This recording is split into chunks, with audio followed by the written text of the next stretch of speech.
está ouvindo o Prodcast, o podcast do Reforma 21. Eu sou o Josa e estamos novamente aqui com a presença do Reverendo Breno, do Reverendo Emílio e mais alguns convidados como Felipe Schultz, Charles, Jonatas e Marcel, como nossa plateia e eventuais participantes. E hoje nós vamos falar a respeito de um dos temas mais, que não deveria, mas um dos temas mais polêmicos atualmente no meio reformado em especial. E nós vamos falar sobre a controvérsia da continuidade ou a restauração dos dons espirituais, né? Um tema que esteve aí em alta recentemente, graças a uma conferência que o John MacArthur fez com o nome de Fogo Estranho, Strange Fire.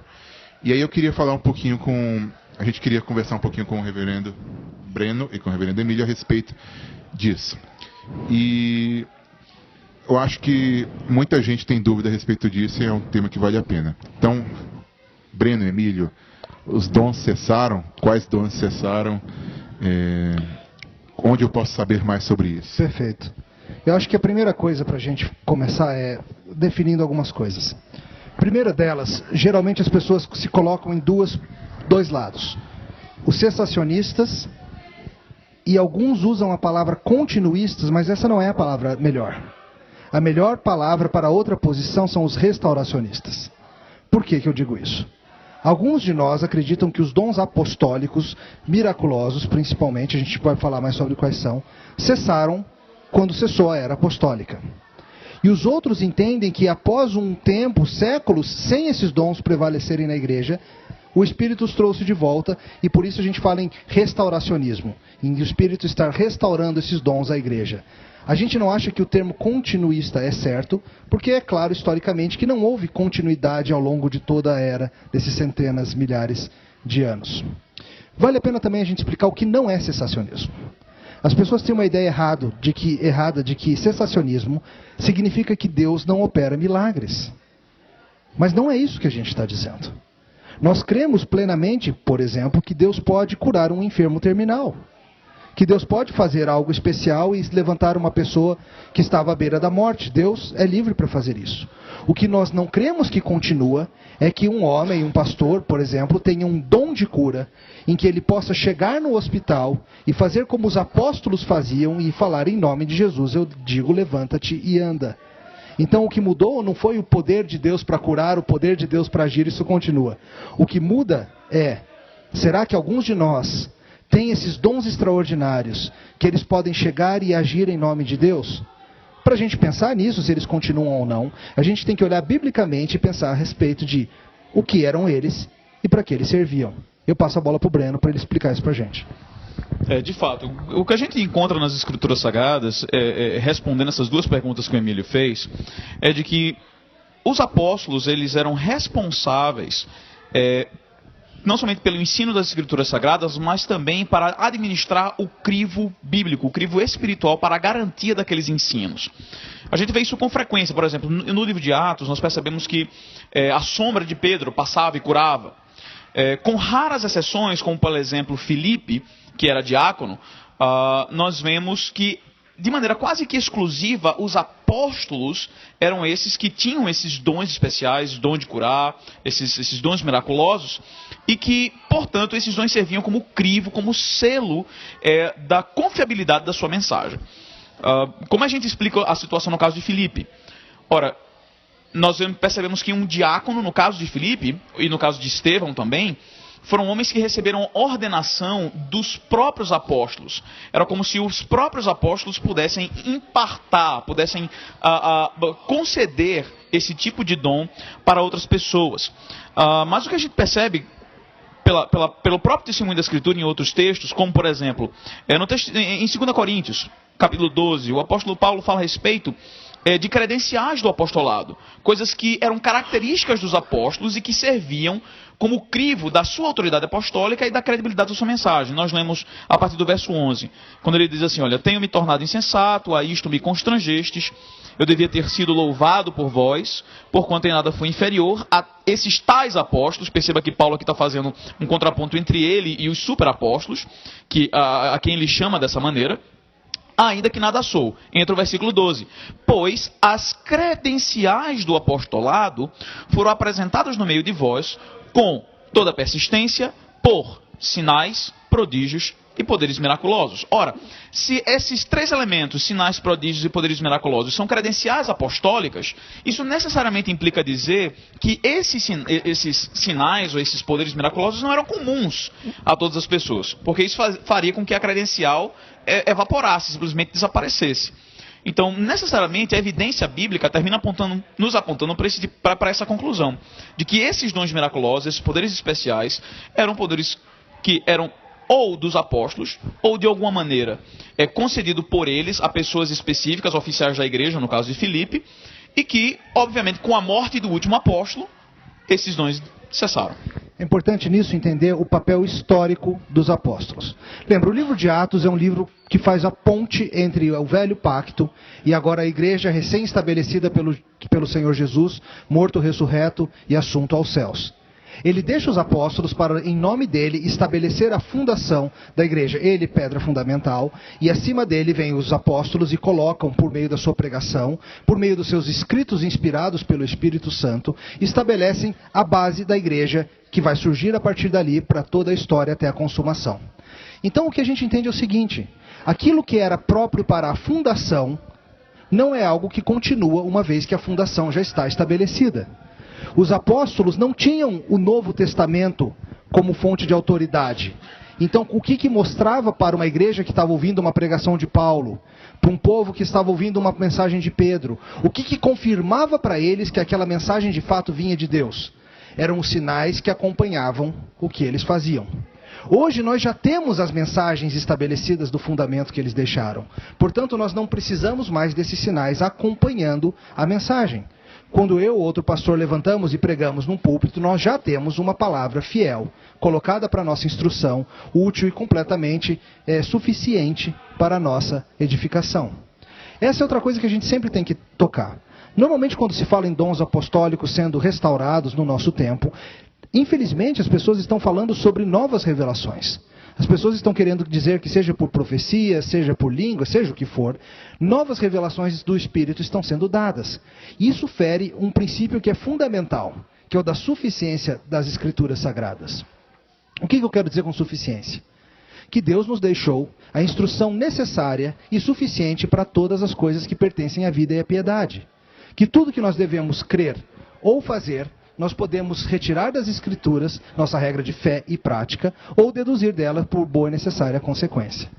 Então, quando a gente fala que é necessário que uma igreja tenha uma nova profecia, para que ela saiba o que fazer no ano que vem, o que nós estamos implicitamente dizendo?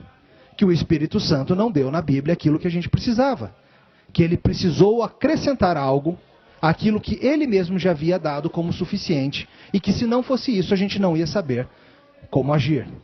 Então, no fundo, a gente está implicitamente dizendo que novas revelações significam insuficiência do Novo Testamento. Interessante, ainda nesse gancho, vale lembrar que logo nos primeiros séculos da igreja surgiu um movimento chamado movimento montanista, que tem sido até utilizado por algumas igrejas para dar o crivo ou a validade da continuidade revelacional. Mas é importante lembrar que Montano, juntamente com seu movimento, ele foi considerado como herege. A igreja rejeitou esse movimento. O entendimento da suficiência das Escrituras sempre foi passivo na igreja nos 5 primeiros séculos. Então, essa ideia de tentar validar novas revelações através do montanismo é simplesmente tentar tornar aquilo que era heresia hoje não mais herético. É uma coisa que eu reparei, eu estava estudando a respeito do dom de línguas, né, durante a história da igreja, e um padrão que se repete normalmente, com exceção agora do último século, século XX, é que os grupos que normalmente se envolviam com dom de línguas, manifestações estáticas, eles eram ou grupos que foram considerados hereges, ou grupos minoritários, ou grupos separatistas. Normalmente o líder do grupo já se colocava como uma autoridade, e com o passar do tempo esse grupo se separava e, em geral, esse grupo sumia. Tanto que hoje historicamente, você não tem uma denominação que tem isso como uma teologia e que existe há mais de 100 anos, há mais de 200 anos, porque algumas já devem estar fazendo 100 anos agora. Mas, no geral, esse tipo de movimento não tem um crivo histórico, assim, muito tempo historicamente, que esses grupos existem. Ou, quando existiram durante o passado, começaram e acabaram de algum jeito. Interessante ver também que a igreja parece que o ataque é sempre na suficiência das escrituras. Veja o problema com o romanismo. E, obviamente, de onde nós saímos. A escritura não é o suficiente. Nós precisamos do Papa para que fale de cátedra aquilo que a gente precisa saber. Nós precisamos da tradição para nos informar. A escritura não é o suficiente. As novas revelações é um romanismo às avessas. Enquanto no romanismo você tem o Papa falando de cátedra, e é o único que de fato tem a palavra de Deus, nesse movimento de novas revelações, você tem todo mundo tendo esse acesso, todo mundo tem essa potencialidade. E mais uma vez a suficiência das escrituras ela é atacada. E interessante que pelo menos no catolicismo, embora equivocados, é mais coerente porque o Papa é considerado um apóstolo, né? Sucessor apostólico. Então, no caso do catolicismo, eles seriam coerentes dentro do sistema equivocado deles, onde esse sim poderia falar, né? E apenas só o Papa, né? Porque ele teria supostamente autoridade apostólica. Então, o raciocínio está errado, está correto, mas a aplicação... Ou seja, hoje as pessoas querem dizer que apesar de não termos a autoridade apostólica, ou pelo menos não todos, nós ainda assim temos os sinais que conferiam autoridade aos apóstolos. E é interessante porque dentro da igreja reformada, ao menos nominalmente reformada, a gente tem várias pessoas que acreditam nisso, nessa restauração desses dons. Mas é interessante notar que todas as pessoas dessa linha reformada, de certa forma, acreditam que pelo menos alguns dons cessaram. Você não vê nenhum reformado aí defendendo acrescentar uma carta ao Novo Testamento. Na próxima edição da Sociedade Bíblica vamos incluir essas profecias aqui que alguém teve ano passado, porque foi Deus que deu. De qualquer forma, na prática, a gente trata como inferior. A gente quer dizer, alguns querem dizer que é igual, mas na prática não trata como igual, trata como inferior. Em relação a isso também, o que tem acontecido muito hoje do chamado neocalvinismo é essa percepção também equivocada do que seriam esses dons na era apostólica e essa suposta restauração hoje. Por exemplo, sobre pessoas que afirmam que a igreja recebe profecias hoje, mas que podem ser falíveis. E nisso tenta então justificar a existência de um dom suposto, né, de profecia. E eu até vou fazer uma pergunta, né? Isso também não é um problema em relação à questão de autoridade final, né? Quem é a autoridade final na igreja? Vai ser o profeta que está dizendo supostamente que assim diz o Senhor, que na verdade nunca falam, ou se falam, né? E como é que fica isso? Essa categoria de profecia falível, ela é completamente estranha às Escrituras.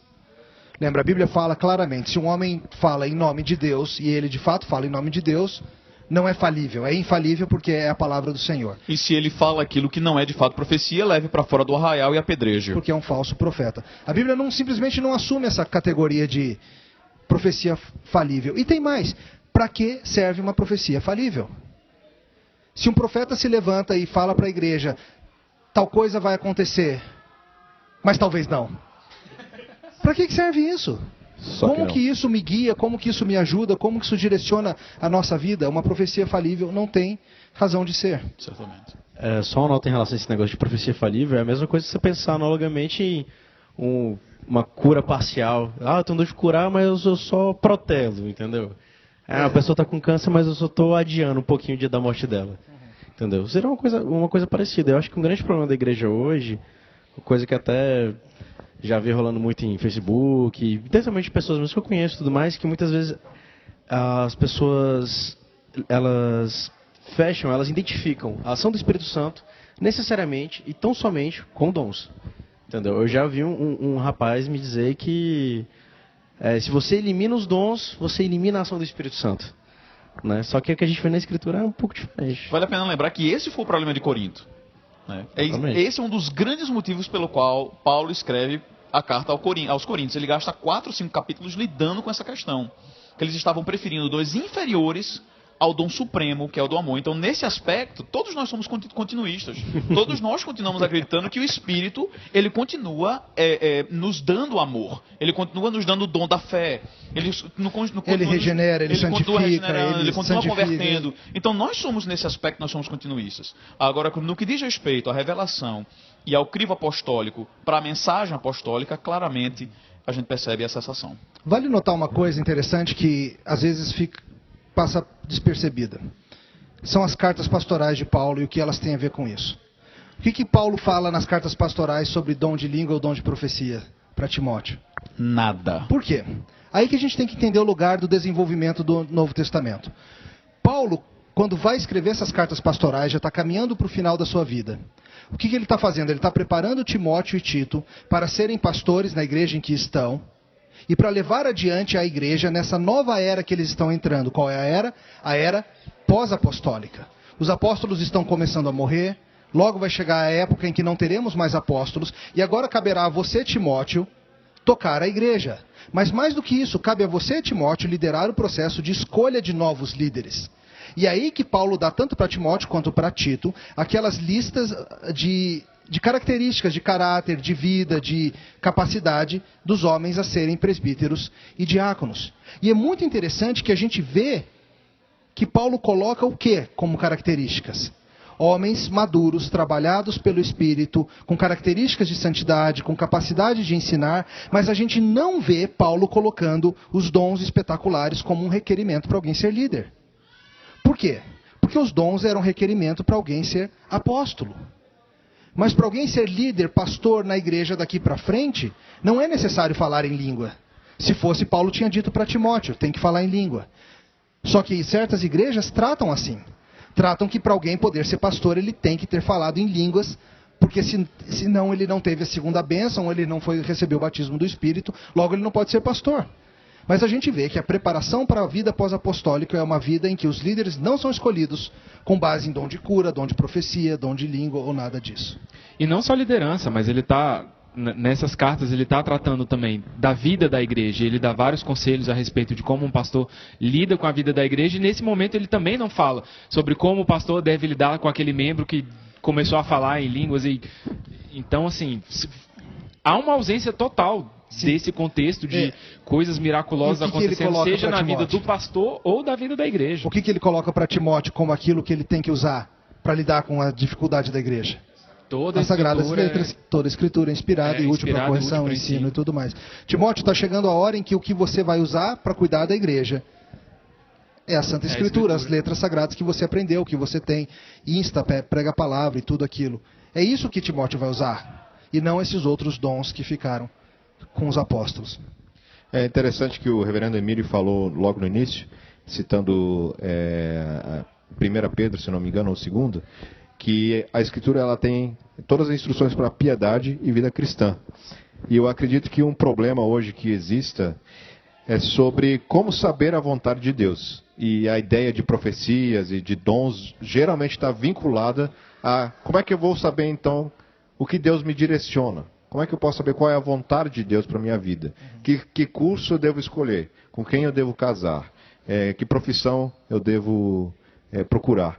E muito tem a ver, então, com buscas a respeito de coisas práticas da vida cristã. E como é que a gente pode responder? Eu coloco isso como uma pergunta em relação a isso.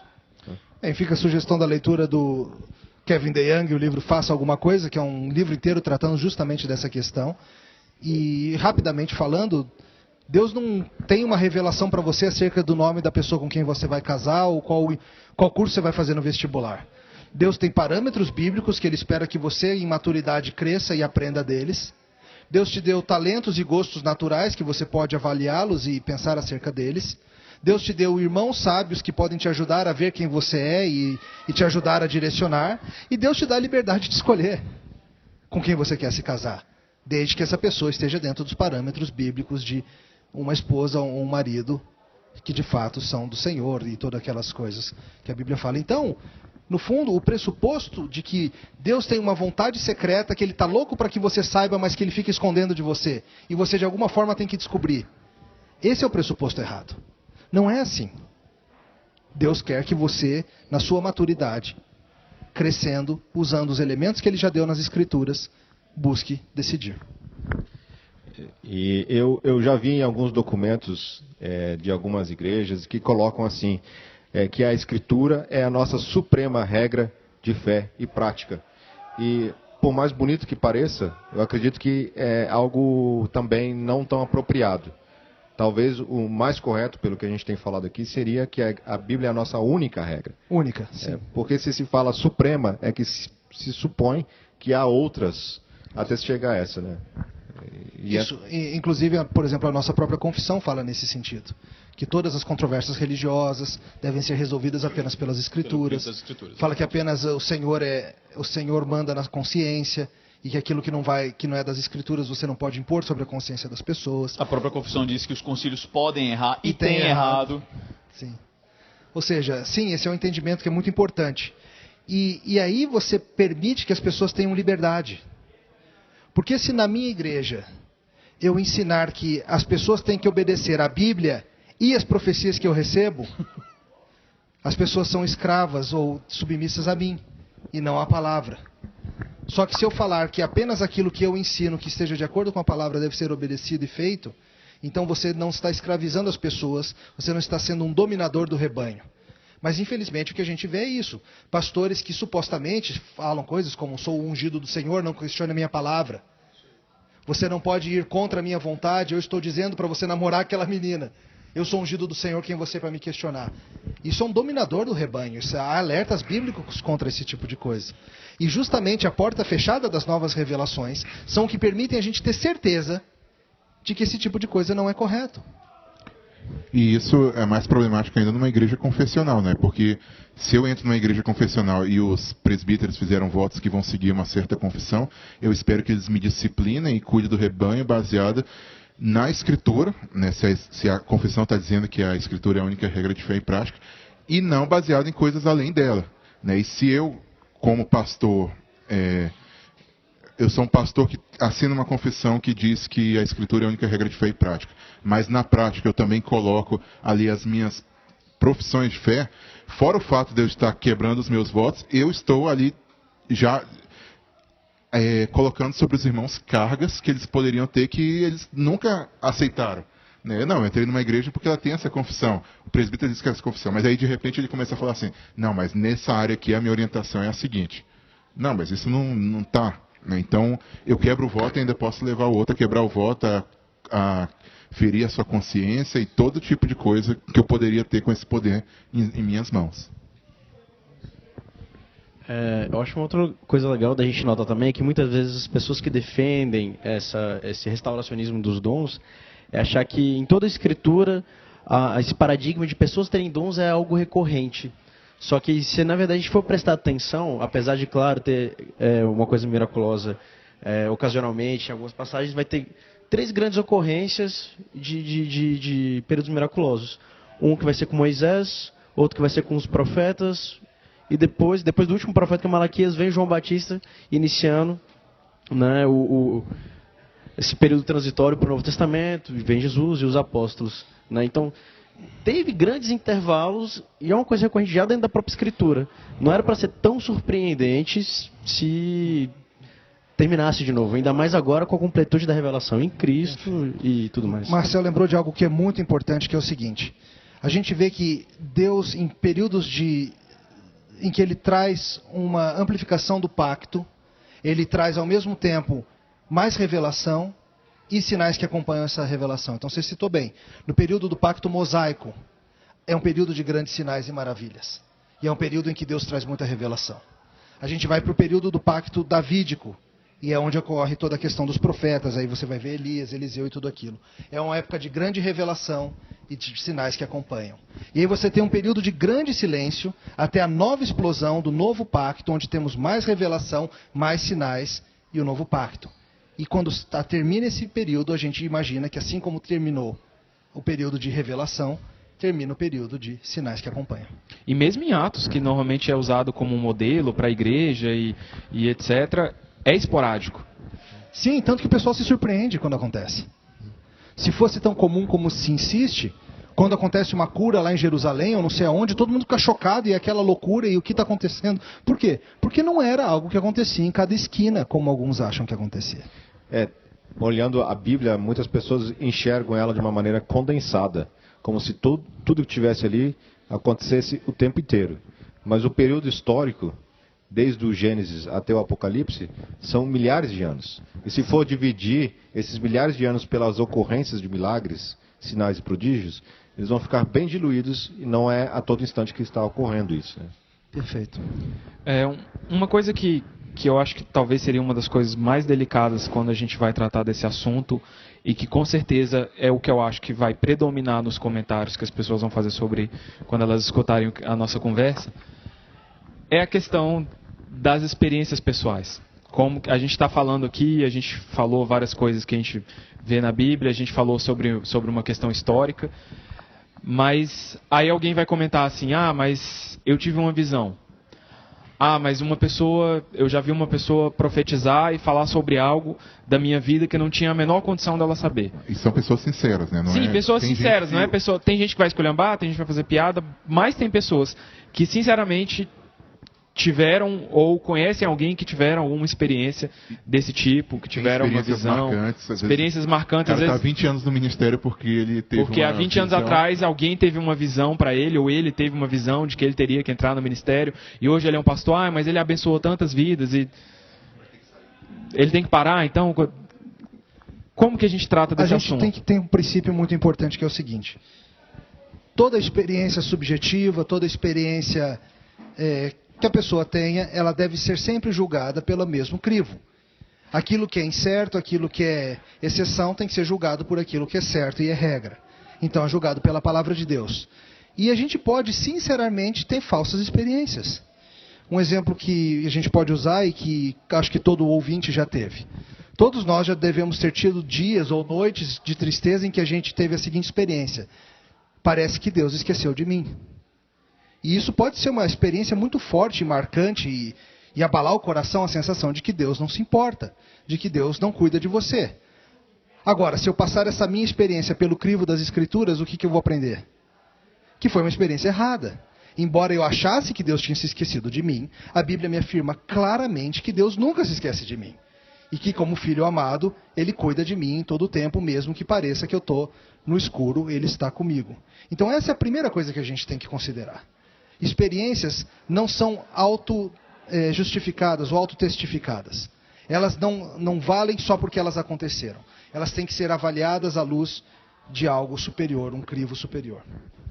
É interessante que o que o reverendo Breno falou na leitura de 2 Coríntios, capítulo 12, versículo 5, eu acredito. É o capítulo 12 de 2 Coríntios. A mesma fraseologia... 11 e 12, 2 Coríntios capítulo 12, versículos 11 e 12, fala a respeito de uma forma que eram confirmados esses dons, né, na era apostólica. E Hebreus 2, versículo 3 e 4, usa também a mesma terminologia, que é sinais, prodígios e milagres. E o autor de Hebreus ele coloca aqui como algo que serviu também para a confirmação do ministério apostólico e da revelação de Cristo naquele período que a igreja estava sendo formada. Quer dizer, isso é muito importante falar também, porque alguns afirmam que biblicamente nós não teríamos uma argumentação exegética e hermenêutica para fundamentar o nosso cessacionismo. Eu sei que existem alguns que afirmam isso, mas com a própria Escritura a gente pode afirmar isso, né? E não sei. Exatamente, não tem um versículo prova que diz: dia que morrer o último apóstolo, as profecias cessarão. Mas é um argumento mais amplo e mais sofisticado, que ele é feito construindo, entendendo a história da revelação, entendendo o período dos pactos, entendendo a função dos apóstolos, entendendo o período da história que nós estamos. Vale lembrar também que só para ser exatamente como o Emílio acabou de falar, a nossa experiência tem que passar pelo crivo. E quando você passa pelo crivo, isso que se diz ser continuismo ou restauracionismo que tem acontecido nas igrejas, que você vê que isso foge completamente ao padrão bíblico. Por exemplo, línguas. O que nós vemos na Escritura Sagrada é que as línguas que caracterizaram o dia de Pentecostes eram línguas faladas e entendidas. As pessoas entendiam o que estava sendo concatenado. Pois é. Hoje em dia, o que acontece nessas igrejas e que se diz ser falar em línguas, são coisas completamente absurdas. A Siri está na lama, chupa bala soft, coisas desse tipo. Que ninguém sabe o que é. Não tem significado absolutamente nenhum. E não comunica absolutamente nada. Vale a pena também lembrar que o apóstolo Paulo disse que, olha, se você está falando em línguas e ninguém entende, então cale-se. Literalmente significa que o dom de línguas vai cessar em todas as igrejas que estão dizendo aí, que estão falando isso agora. O mesmo vale para as questões dos milagres. Quando nós vemos os apóstolos, ou até os milagres do Senhor Jesus, vem um homem com a mão ressequida e o Senhor Jesus Cristo dá uma ordem e a mão ressequida do cidadão simplesmente, automaticamente, ela volta a funcionar. E hoje o que você tem nessas ditas coisas de cura, gente curando dor de cabeça, dor de cotovelo, dor de coração, mas você não vê de fato mortos ressuscitando ou de fato o que aconteceu. Tudo extremamente subjetivo, que passa de longe de você ter um crivo até científico do que está de fato acontecendo, se de fato aconteceu uma cura de verdade ou não. Sem contar que tem ainda às vezes os continuistas, que são continuistas só na teoria, né? Mas que nunca viram, nunca fizeram. É verdade, algumas pessoas querem, por razões diversas, dizer que não querem fechar a porta para que isso aconteça. Mas, como você falou, é um continuismo apenas de nome. Nas suas igrejas não tem gente falando em língua, na sua igreja não tem cura, não tem profecia, não tem nada disso. O que até é estranho, porque se ele crê que essas coisas continuam, eles deveriam buscar essas coisas e incentivar essas coisas e pedir a Deus que essas coisas acontecessem. Mas não pedem, só não querem fechar a porta, talvez por não parecerem radicais, ou seja o que for. Eu tenho uma pergunta aqui para o reverendo Breno, que é um estudioso dos puritanos. E o que fazer, por exemplo, a respeito das afirmações sobre John Knox, que ele poderia supostamente ter recebido revelações? Charles, recentemente eu até andei escrevendo a respeito da possibilidade de Calvino ter falado em línguas. Duas coisas eu tenho para dizer a isso. Primeiro, se a gente vai levantar algum tipo de argumento histórico, a gente precisa estar documentado. Não se faz história sem documento. E da mesma maneira que foi afirmado a respeito de Calvino, e às vezes é dito a respeito de Knox, o que acontece é que a gente não vê a evidência histórica dessas coisas. As pessoas simplesmente afirmam que isso aconteceu. Mas quando a gente pede, tá bom, então traga a evidência histórica para a gente ver de fato se foi isso que aconteceu, a evidência histórica não aparece. Não passa de boatagem. Não passa simplesmente de tentar criar algo que seja válido utilizando... É uma coisa apócrifa. Você pega o nome de alguém que é famoso e tenta validar uma falsa teoria utilizando o nome e a fama de alguém. Essa é a primeira coisa que precisa ser dita. Se você vai partir para esse tipo de argumentação, né, qualquer pessoa vai fazer isso, leve a sério trazer evidências históricas.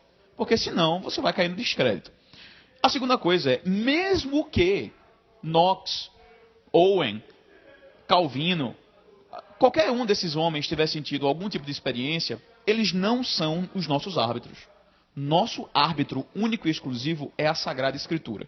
Seja o que tenha acontecido com esses homens, seja qualquer um dos seus ensinos, eles precisam ser sempre validados pelo crivo da palavra de Deus. Se porventura eles ensinarem alguma coisa que vá além daquilo que foi revelado, a gente tem que fazer como Paulo disse para a gente fazer em Gálatas. Seja maldito, seja anátema.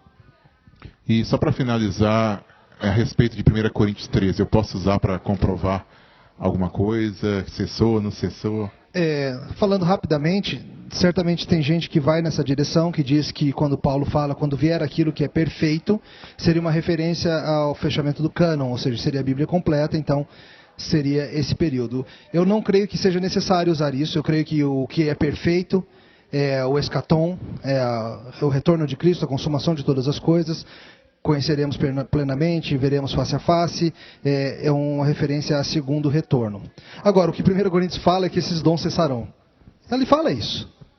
A gente pode discordar de quando aconteceu, mas nenhum cristão deveria dizer que não vão cessar.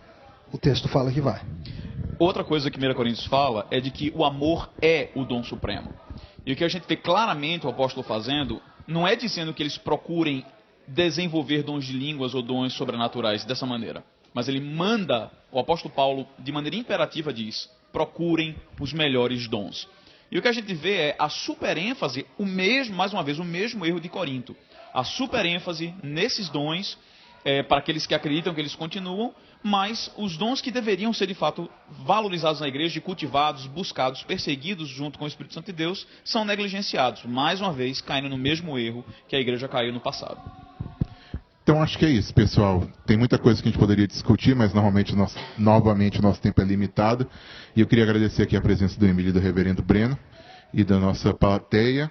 E que pensemos realmente a questão de como nós lidamos com nossas experiências, como nós lidamos com aquilo que nós achamos que realmente é o mais importante quando o dom supremo é algo muito diferente do que está sendo tão debatido hoje na igreja.